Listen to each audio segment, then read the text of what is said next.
Bien, toujours dans la méthode de l'explication de texte, un point spécifique est très important puisqu'il correspond à une erreur qui est faite et qui est la majeure partie des copies consiste à faire cette erreur. De quoi s'agit-il? De la paraphrase.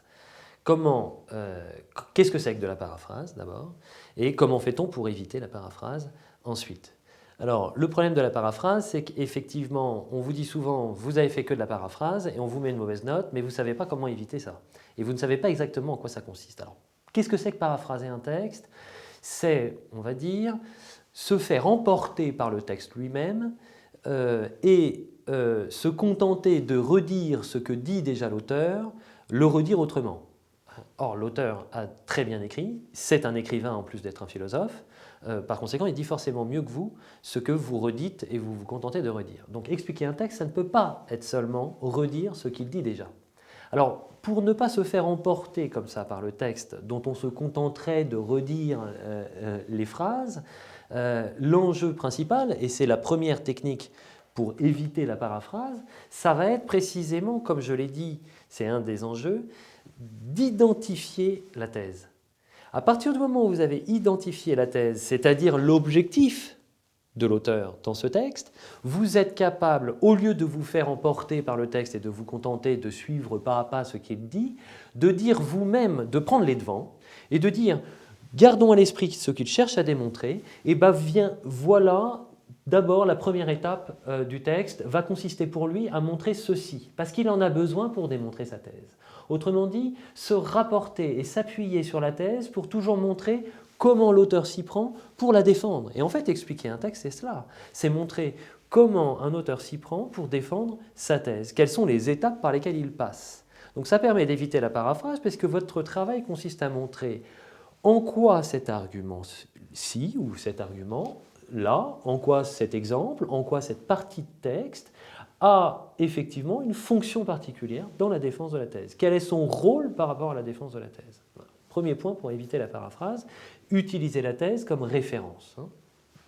Deuxième point, il s'agit de justifier les propos de l'auteur. Alors, de quoi s'agit-il? Pour chaque partie de texte, l'objectif, ça va être non seulement évidemment d'énoncer l'idée générale de la partie, de dire un petit peu ce qui est ici défendu, en quoi consiste, quel est le sens finalement de ce qui est énoncé, premier point. Et ensuite, l'objectif, c'est de ne pas se contenter de redire autrement ce que dit l'auteur, mais montrer en quoi ce qu'il dit est vrai, pourquoi c'est vrai, pourquoi ça permet effectivement de défendre la thèse, quelle est la logique de son argumentation, et je dirais qu'est-ce qui fait la cohérence logique, la cohérence interne du texte, c'est-à-dire en quoi ce qu'il dit est cohérent avec ce qu'il a dit antérieurement et cohérent avec ce qu'il va dire ensuite. D'accord? Donc, être attentif à cette justification du texte, ne pas se contenter de redire ce qu'il dit déjà, mais justifier ses propos. Ou bien, encore une fois, en se référant à la logique interne du texte, ou bien en se référant à une logique externe, c'est-à-dire à ce qui est vraisemblable, et expliquer pourquoi c'est crédible, pourquoi ce qu'il dit est crédible.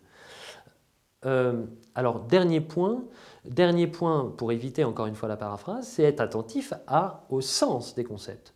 Un des objectifs de l'explication de texte, c'est bien sûr, d'accord, on l'a compris, de montrer comment un auteur défendait une thèse, quels étaient les arguments et les étapes qu'il utilisait pour défendre cette thèse, mais un des objectifs sous-jacents et qui va augmenter la valeur de votre copie finalement, c'est de définir le sens des concepts.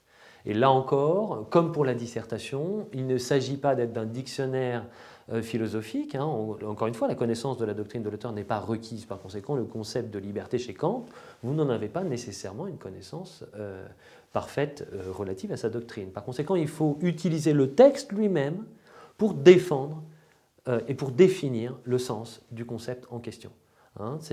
Ce qu'on peut dire, c'est que je vais chercher dans le texte lui-même les réponses aux questions que je me pose sur le texte. C'est une des manières d'éviter la paraphrase que de dire je me pose telle question sur le texte, en quel sens dit-il cela? Eh bien, c'est dans le texte lui-même que je vais trouver la réponse à la question que je me pose au sujet du texte, ce qui signifie aussi qu'un texte contient en lui-même, finalement, les clés de sa propre intelligibilité. Ce qui fait qu'un texte est compréhensible, eh bien, je le trouve dans le texte lui-même. Raison de plus d'ailleurs pour prendre bien 1h30 pour le lire et le relire.